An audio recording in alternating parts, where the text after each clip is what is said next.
சந்தோஷ், ஆ. தேர்தல் தேதி அறிவிச்சிட்டாங்க. ஆமாடா, நீங்க வேற தேர்தல் தேதி அறிவிச்சிருக்காங்க. ஜனநாயகன் படமோட ரிலீஸ் டேட் இப்போதான் அறிவிச்சிருக்காங்க போல இருக்கு. அது எங்க அனௌன்ஸ் பண்ணிருக்காங்க? அது வராது. அதான் மே ஃபர்ஸ்ட் வீக் தான். எப்ப தேர்தல் தேர்தல் முடிஞ்சு ரிசல்ட் வந்ததுக்கு வந்ததுக்கு அப்புறம் அப்புறம் தான் அது வரும். நீங்க வந்து தலைவரை ஒழுங்காக தேர்ந்தெடுக்கவில்லை, ஜனநாயகன் இப்பொழுதும் இருக்கிறார் அப்படின்னு. சரி, இது வந்து யாருமே பேசாத ஒரு விஷயம் வந்து நம்ம வந்து பேச போறோம்.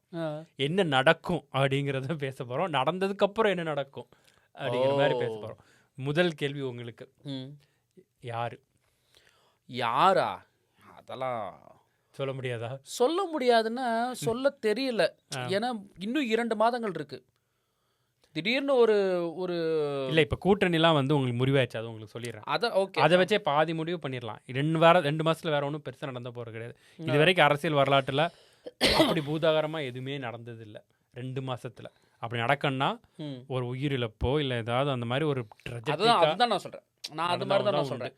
நான் அது மாதிரி இப்போ வந்து நீங்கள் மிகப்பெரிய கேள்வி என்ன உங்களுக்கு இருக்கும்? என்ன இந்த வாட்டி கண்டிப்பாக வந்து இந்த தேர்தல் வந்து திமுகவா அதிமுகவா அப்படின்ற கேள்வி இல்லை. அப்படிதான் இருக்குன்னு நான் சொல்ல வரேன்.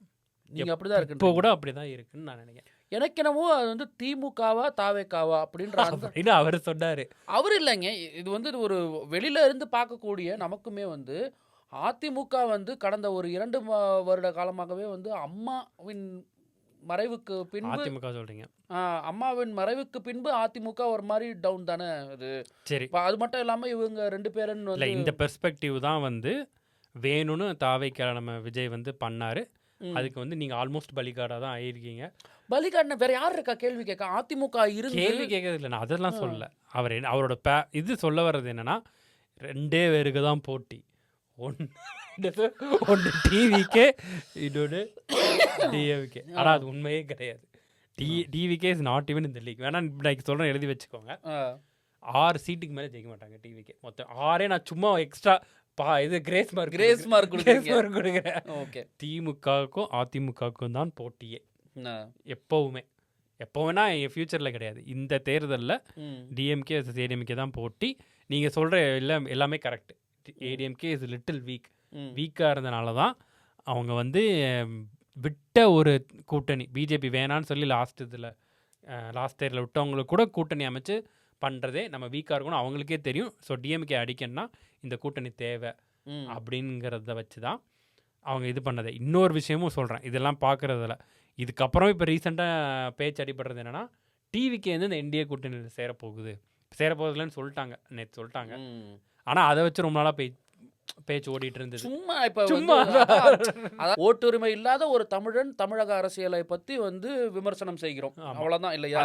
எங்களுக்கு இதுல எந்த ஒரு லாஸோ கெயினோ எந்த பார்ட்டி சுவாரஸ்யம் ஒரு கிளிகிளிப்பு ஜாலி ஐயா. அதான் நான் ஃபர்ஸ்ட் கேட்டத விஷயம். நம்ம என்ன பேச போறோம்னா, என்ன நடந்ததுக்கு அப்புறம் என்ன நடக்கும் அப்படின்னு நீங்க கேக்குறீங்க. நம்ம எல்லா பாசிபிலிட்டியும் பேசுவோம். எனக்கு வந்து அதாவது என்னோட ஆசை அப்படின்னு ஒன்று இருக்கு.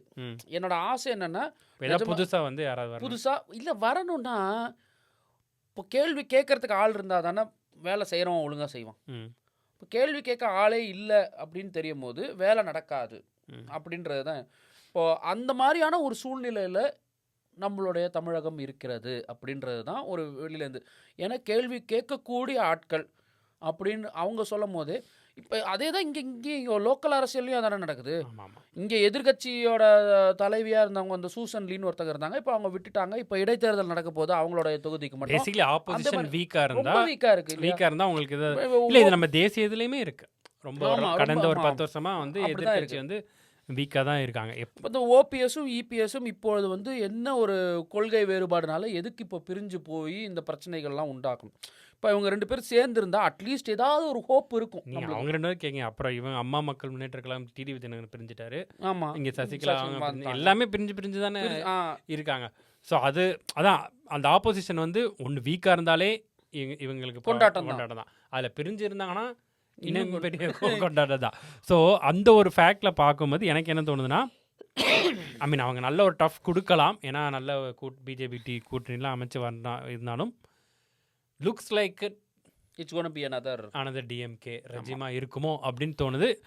ஃபேக்சுவலாக நான் சொல்கிறது என்னென்னா, இது வரைக்கும் டிஎம்கே தொடர்ந்து 2 தடவை வந்ததே கிடையாது. பேக் டு பேக் அடித்ததே கிடையாது. ஜெயலலிதா இருந்தவங்க கூட ஏடிஎம்கே பேக் டு பேக் அடிச்சிட்டாங்க. எம்ஜிஆர் இருந்தப்பெல்லாம் அவர் உயிரோடு இருக்கிற வரைக்கும் அவர் தான் சிஎம். இதுதான் ஃபஸ்ட்டு டைம் டிஎம்கே அடித்தா. அது வரலாற்றில் ஒரு பதிவாக நடந்தால் அது ஒன்று இருக்க போகுது. நெக்ஸ்ட்டு ஏடிஎம்கே வந்துச்சுன்னா இது வரைக்கும் ஏடிஎம்கேல நம்ம சூஸ் பண்ண சீஃப் மினிஸ்டர் எல்லாமே இந்த எம்ஜிஆரோ இல்லை ஜெயலலிதாவோ அந்த மாதிரி ஒரு சினிமா இது பண்ணி இது நம்ம ஓபிஎஸ்ஓ இபிஎஸ்ஓ மக்கள் இது வரைக்கும் சூஸ் பண்ணதில்லை. சப்போஸ் அது நடந்ததுன்னா அது ஒரு ரெக்கார்டாக இருக்கும். எல்லா சைடும் ரெக்கார்டு இருக்குன்ற அப்படி நடந்தால் அது ஒரு ரெக்கார்டாக இருக்கும். அது என்ன நடக்க முடியும். டிவிக்கே பர்சனலாக எனக்கு தெரிஞ்சு வேறு வாய்ப்பே இல்லை. சப்போஸ் அவங்க கூட்டணி ஏதாவது வச்சுருந்தாங்கன்னா கூட வாய்ப்பு இருந்திருக்கு. பட் வாய்ப்பே இல்லை. அப்படி இல்லைனாலுமே எனக்கு தெரிஞ்சு ஏடிஎம்கே டிஎம்கேவோட மிகப்பெரிய ஒரு தனி கட்சியாக அதிகமாக ஓட் பர்சன்டேஜ் பெற போகிறது டிவிக்கே தான். ஹிஸ்ட்ரியிலே வரலாற்றுலேயே ஃபஸ்ட்டு டைம்லேயே ஒரு எலெக்ஷன் இது பண்ணி இவ்வளோ பெரிய சீட் எவ்வளோ எடுப்பாங்கலாம் எனக்கு தெரியல. ஆனால் ஓட் பர்சன்டேஜ் மிகப்பெரிய ஒரு இது வாங்குவாங்க. இந்த major spoiler or king maker அவங்க தான். Either they're king maker or the big spoiler. அவங்க வந்து நடக்க போகுது. It's better to be a spoiler than to be a king maker. ஆமாம், மோஸ்ட்லி ஸ்பாய்லர் தான் அவங்க இருப்பாங்க.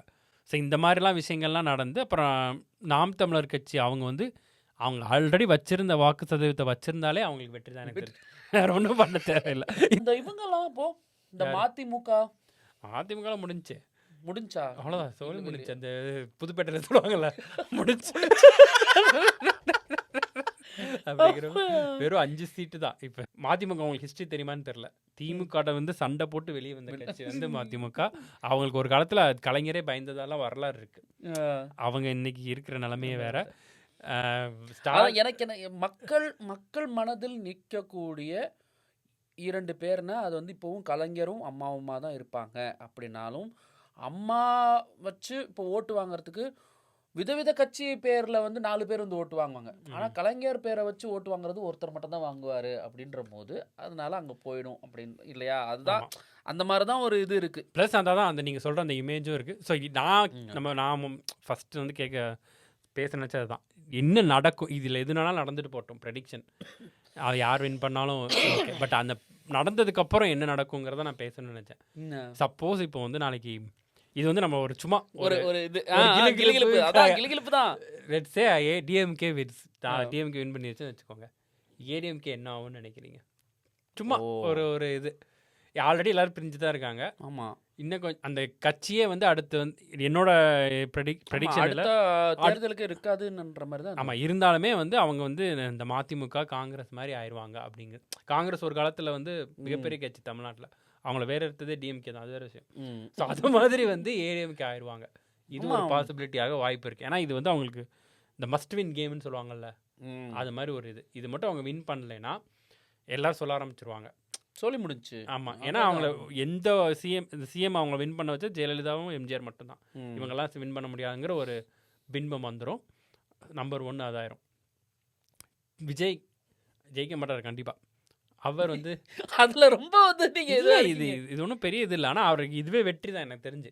நான் தான் சொல்லிட்டேன் இல்லையா, மிகப்பெரிய கட்சியாக வாக்கு சதவீதம்லாம் இருக்கும். அது இருக்கட்டும். அடுத்த படம் நடிப்பாரா இல்லை அடுத்த 5 வருஷம் என்ன பண்ணுவார்? அது அவரை தான் கேட்கணும். அதில் என்னோட ப்ரெடிக்ஷன் என்ன, சப்போஸ் அவர் படமாக நடிப்பார் நடிச்சவர்ன்றீங்களா? வேணும்ல, அரசியல் என்பது அரசியல் மட்டும் இல்லை. அதில் வந்து காசும் வேணும். அதனால் நீங்கள் பணம் இறக்கணும்னா பணம் எடுத்தாகணும். 2 படம் நடிச்சாருன்னா அசால்ட்டாக 500 கோடி ரூபா, ஒரு 250 250ன்னு 2 படத்துக்கு 500 கோடி ரூபா வந்துடும். 500 கோடி ரூபா வச்சா செலவு பண்ணலாம். கொஞ்சம் அளவு. நீங்கள் சொன்னது கரெக்ட். எப்படி என்ன நடக்கும்னா, இதுவும் என்னோட அனுமானம் தான். சப்போஸ் ஒரு எம்எல்ஏ சீட் கூட அவங்க ஜெயிக்கல, இல்லை அவரே எம்எல்ஏ ஆகலைன்னு வச்சுக்கோங்க, எழுதி வேணா வச்சுக்கோங்க, கண்டிப்பாக படம் நடிப்பார். கண்டிப்பாக நடிச்சு தான் ஆகணும். ஆமாம், சப்போஸ் அவர் எம்எல்ஏ ஆயிட்டாருன்னா அசம்பிளி வேலைகள் ஏதாவது இருந்ததுன்னா அவர் சொன்னதை நிறைவேற்றதுக்கான வாய்ப்பு இருக்குது. ஐ மீன் திருப்பி சினிமாவுக்கு வரமாட்டேன்னு சொன்னதை அந்த வாக்கை காப்பாற்றுறதுக்கான வாய்ப்பு இருக்குது. இல்லைன்னா கண்டிப்பாக வந்துடுவார். இது அடுத்த விஷயம் நடக்க போகுது. ஸோ இந்த மாதிரி ஏடிஎம்கே கீழே போயிடுச்சுன்னா, மிகப்பெரிய கட்சியாக இருந்த ஏடிஎம்கே கீழே போயிடுச்சுன்னா, அந்த செகண்ட் பிளேஸ் போட்டி வந்து ஏகப்பட்ட கட்சிகள் இருக்குது. அது நம்பால் தான். அந்த லீகுக்கு வந்து டிவிக்கு இன்னும் வந்து இதை இன்னும் தீவிரமாக பண்ணாங்கன்னா அந்த செகண்ட் பிளேஸை பிடிக்கிறதுக்கு அவங்களுக்கு நல்ல ஒரு சான்ஸ் இருக்கு.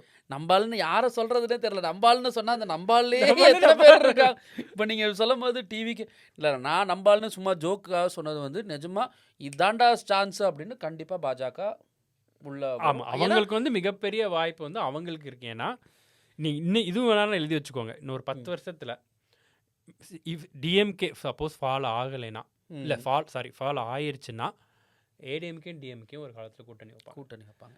அது எப்படி இருக்குன்னு பார்த்துக்கோங்க. இது எப்படி டிஎம்கே வந்து அவங்க ஃபால் ஆகலை, அவங்க அப்படியே கட்டி அதுக்கு தான் வந்து உதயநிதியெல்லாம் கொண்டு வர்றதே. ஆமாம், அந்த ஒரு இது அப்படியே கட்டி தூக்கி போயிட்டாங்கன்னா அவங்க வந்து அந்த ஒரு மாதிரி மெயின்டைன் பண்ணிடுவாங்க. ஏடிஎம்கேல ஜெயலலிதா பண்ண தப்பே அதுதான், அடுத்த ஆள் கை காட்டாமல் விட்டது தான். ஸோ இவங்க வந்து அப்படி கை காட்டி ஒரு மாதிரி ரெஜிம் பில்டு பண்ணிட்டாங்கன்னா இவங்க இருப்பாங்க. சப்போஸ் ஒரு காலத்தில் டிஎம்கே ஃபால் ஆச்சுன்னா ஏடிஎம்கேயும் டிஎம்கேயும் கூட்டணி வைப்பாங்க எதிராக இருக்க அந்த ஒரு கட்சியை. அது கட்சி எதுவானாலும் இருக்கலாம், பிஜேபியாவாக இருக்கலாம், டிவிகேவாக இருக்கலாம், நாம் தமிழராகவும் கூட இருக்கலாம். ஸோ இது எல்லாமே வந்து ஃபியூச்சர் பாலிடிக்ஸ் தமிழ்நாட்டில் நடக்க போகிறது என்னோட ப்ரெடிக்ஷன். ஓகே, சும்மா ஜாலி வீடியோ இதை நாங்கள் போடுவோமான்னு கூட எங்களுக்கு தெரியாது, போட்டால் பார்ப்போம். சரி, ஓகே, ஸ்டாப் பண்ணிட்டு வாங்க.